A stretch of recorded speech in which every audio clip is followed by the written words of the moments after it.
आज गणेश चतुर्थी की बहुत बहुत बधाई हो। एक स्त्री,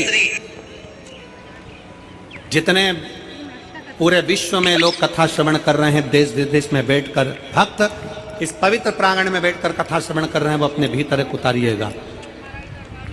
पुरुष और स्त्री में एक अंतर है। पुरुष जब भगवान के मंदिर में जल चढ़ाता है, जल अगर चढ़ा रहा है तो वह अपने माता पिता, अपने नाना नानी को पार लगाता है, दादा दादी को पार लगाता है। पर शंकर के मंदिर में अगर कोई स्त्री, कोई नारी, कोई लड़की, कोई कन्या, कोई बेटी, कोई माँ, कोई वृद्ध भी अगर शंकर के मंदिर में एक लोटा जल चढ़ा रही है तो वो अपना मायका और अपना ससुराल दोनों की 71 पीढ़ी को पार उतार देती है।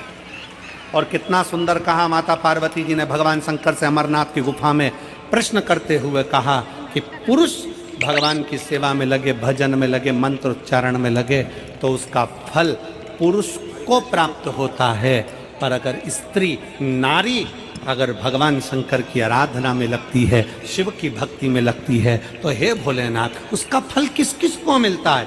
शिव महापुराण की कथा कहती है, भगवान शंकर का चरित्र कहता है, पुरुष का करा गया पुण्य पुरुष को प्राप्त होता है, पर केवल भारत की भूमि पर एक नारी एक ऐसी होती है, स्त्री ऐसी होती है जिसने अगर सोमवार का व्रत कर लिया, मंगलवार का व्रत कर लिया, तीज का व्रत कर लिया, चतुर्थी का व्रत कर लिया, छठ का व्रत कर लिया, पंचमी का व्रत कर लिया, नवरात्रे के व्रत कर लिए, कोई सा व्रत, कोई सी पूजन अगर भारत की भूमि हो, चाहे देश विदेश की नारी हो, अगर कोई स्त्री व्रत करती है तो उसका फल केवल स्त्री अकेली को नहीं मिलता, उसका फल उसके बेटे को, उसकी बेटी को, उसके पति को, उसके ससुर को, उसकी सास को और उसके मायके को, सबको प्राप्त होता है। ये नारी के द्वारा किया गया पुण्य का फल उसके पूरे परिवार को मिलता है, पूरे परिवार।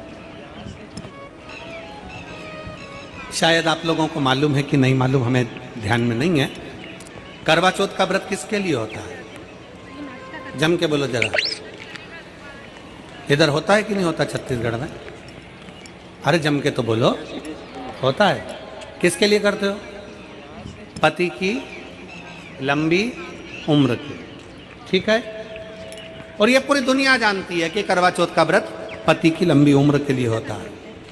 पर कभी मौका मिल जाए तो एक बार गणेश पुराण को पढ़िएगा, और गणेश पुराण में और देवी भागवत में दोनों में स्पष्ट वर्णन आता है कि अगर स्त्री चतुर्थी का व्रत करती है, चाहे वो करवा चौथ हो, चाहे बड़ी चतुर्थी हो, छोटी चतुर्थी हो, किसी भी चतुर्थी का व्रत अगर स्त्री करती है तो उसके पति का तो उम्र बढ़ता ही है, साथ में उसके पुत्र का वैभव भी बढ़ता है, उसके पुत्र का वैभव भी बढ़ता है,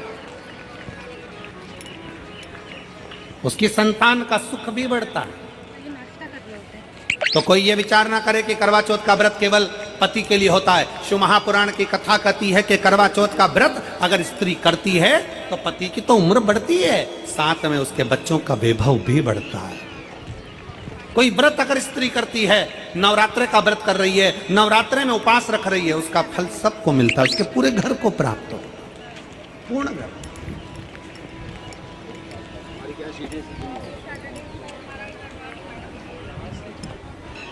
शिव तत्व। श्री शिवाय नमस्तभ्यम। दोस्तों अगर वीडियो अच्छा लगे तो वीडियो को लाइक एंड सब्सक्राइब जरूर करें, कमेंट करें। धन्यवाद।